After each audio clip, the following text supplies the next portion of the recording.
All right. I'm here with Bob and Audrey Dempsey. And Poe. And Poe. The Buddha doggy. The Buddha Yes. doggy.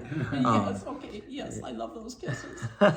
On a trip to Las Vegas, we were able to connect here and do Gongyo, and now we're reading from the writings of Nichiren Daishonin and Buddhism Day by Day, Wisdom for Modern Life. And wanted to share it with you.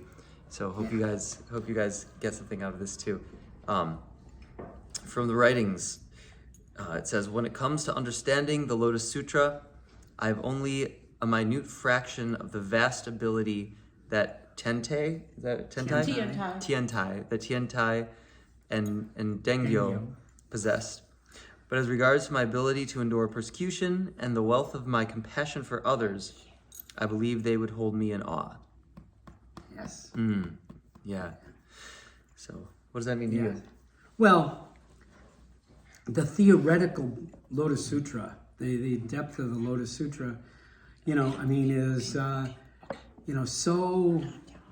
it is the core of Buddhism, the core of the philosophical basis for humanity, And so, I understand that, saying, he being very humble by saying, I don't have as much knowledge as these guys do, but I think that's just his humility,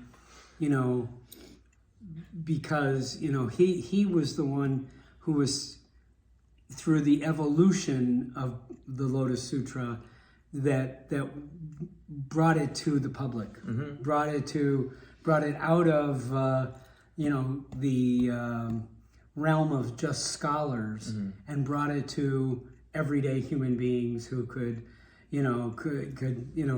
start chanting in the, wherever it was. Mine happened to be on an interstate highway in Oklahoma, but bringing this out and being able to bring Buddhism out of people's lives. But I really think that the gist of this is his humility here for that. Yeah. I hold him in awe. I'm celebrating my 40 years of practice this month. Oh, congratulations. And when I think about him on Sado Island, because, taking the theoretical away, as Bob was saying, in the actual, day-to-day life of all people, right? When he could say in the harshest conditions of life on Sado Island that he was the happiest man in all of Japan, then, we hold him in awe, because our little, oh, this happened, that happened, is like, oh, that's nothing compared to what this man, had to go through in order to show us the validity of the Lotus Sutras. And I think that speaks directly to the second sentence here, that in regards to my ability to endure persecution and the wealth of my compassion for others, those two things go hand in hand. Yes, they do. And we find that in modern life too.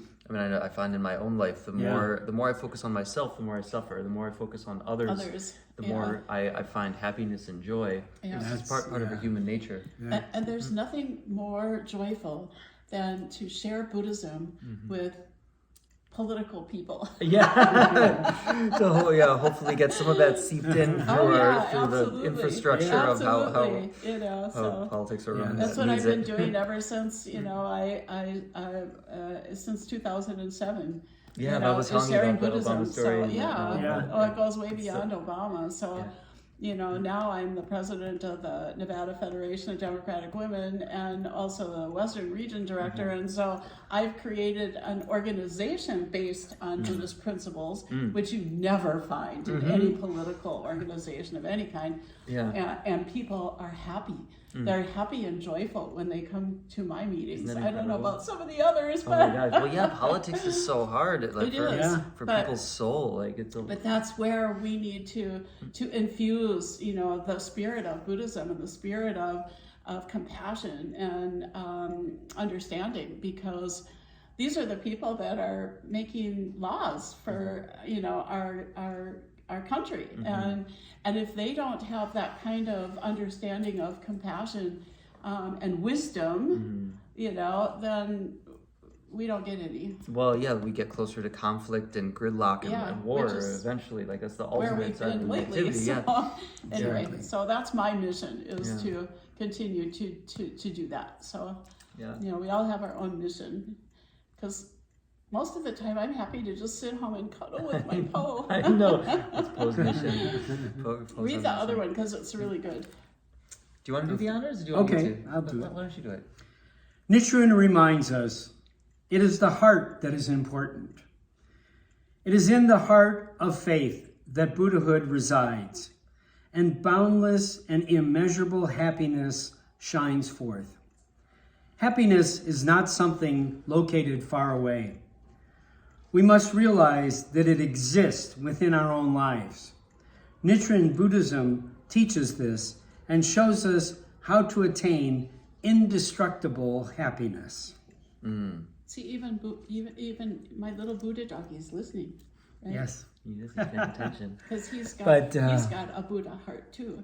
So I think that's probably the most important thing to help other people realize, is that happiness is not when I get this car, when I get this house, when I get this whatever. Happiness is already here. Happiness is always right here inside of you, and it's just, the awareness that it's there and having the ability to bring it to your surface all the time. That's the, I try to, in my Santa persona, I try to tell everybody to enjoy each other and enjoy every day of life. And that's, that's me preaching Buddhism to them, as Santa Claus. But, but it's still, that's the idea, is that we don't have to have conflict. We don't have to have, all of this negativity, because we are all possess happiness and we all want the same things. Yep. So That's it. We have more in common with each other than we don't. It's just that people are clouded over with delusion and don't really see the reality of the simplicity of life. And they're looking for it out there somewhere, and it doesn't exist out there somewhere. Because you can only be happy if you're happy here. Otherwise, nothing can make you happy. Yeah. Well, that Right, Paul? I think that relates a lot to the Nichiren writings that we just read, and that, like, for me, I find that happiness manifests. Happiness is always there, but you don't always notice it. You don't always see it there. It's the process of noticing it that allows it to rise above all of the chaos and all the clutter of our other natural tendency as human beings, which is also described in the Lotus Sutra, which is the aspects of our fundamental darkness, like the clouded nature that can be self-centered and can be self-defeating. All these little minutiae of like thinking, the neuroses, and I mean, me coming from a Jewish background, I know all about neuroses. Yes, Of we course. do, don't we? Audrey too, Yes, Bob said maybe we should get out the menorah this year and light the Yeah. candles too. Right next to the Christmas tree. Ready to go. I love it. But I find when I notice happiness, and I put happiness as Buddhism describes it in the same category as joy. And when I notice happiness and I notice joy, the ability to access joy, then I can enjoy. I can like bring that joy to the surface, and it's so much more powerful than all of the things that create conflict within the self, within the different aspects of the self, and then with others as well. Way more power there. Yeah. Yes. And all you have to do, the crazy thing is, all you have to do is notice it. All you have to do is see Exactly. it there. Recognize it. Yes, I that it's imagine. there. We have a happiness story. When Audrey and I got married, we had this wedding coordinator person, and Ted Marino, who wrote The Buddha in Your Mirror, and he honored us and came and married us. Okay. Came from LA to Las Vegas here to marry cool. us. Okay. And we had both had a relationship when we were both single with him. Oh. And so when we got together and decided to get married, it was kind of a natural connection. But anyway, so me and Ted were walking down the aisle together to start the ceremony, and somebody was doing some reading beforehand, and our cue, the coordinator said, "Okay, you two guys." She's Jewish. She's not a Buddhist, but she says, "Okay, you two guys, your cue to start walking is happiness." When he says happiness, that's your cue, you know. So happiness between me and Ted Marino has become a bond. It's been Foundation. 27 years now, you know, and every time we talk to each other or see each other, we start with happiness, you know. And when he got married, we found a crystal set that had engraved in it happiness. You know, kind of thing for them, you know, kind of thing. So this idea of happiness is it seems to be the most elusive thing, but it's the most common thing. Yeah, the most common, the most pervasive I have one more story that really touched my heart from our wedding.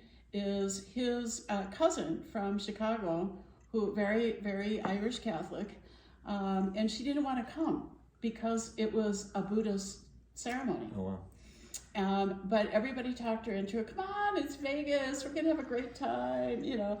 So she's the one out of all of his relatives that came up to me after the ceremony and everything was over and said, "Thank you so much. You have really opened my horizons." Wow. And my understanding. Wow. And it was like, woo. Was there a lot of Buddhist context in the ceremony? Were you And we made them sit through all We did Gongyo. we did a full full Gongyo, the 5 prayer Gongyo. Well, really? we didn't do 5 prayers, but we did the whole, you know, whatever we the did. whole beat chapter there. So that's cool. but anyway, but that was the most touching thing, you know, that really brought me joy, is to see the joy that we brought out of someone else. Yeah, well, and that's Shakabuku as well. Exactly. Oh, yes. Yes. Yes. As a matter of fact, when I was with Ted, he looked around at all the people that were there at this wedding, so many different people. And he goes, "Oh, Audrey, you have your own general meeting." It was so funny. So I love it. Wow, cool. It was great. It really was good. Anyway, now I have 27 years later. Yep. I have We're to still go rolling. to my meeting. Okay, I'll stop this and we can talk a little more. Thank you for you watching. all. Thank you.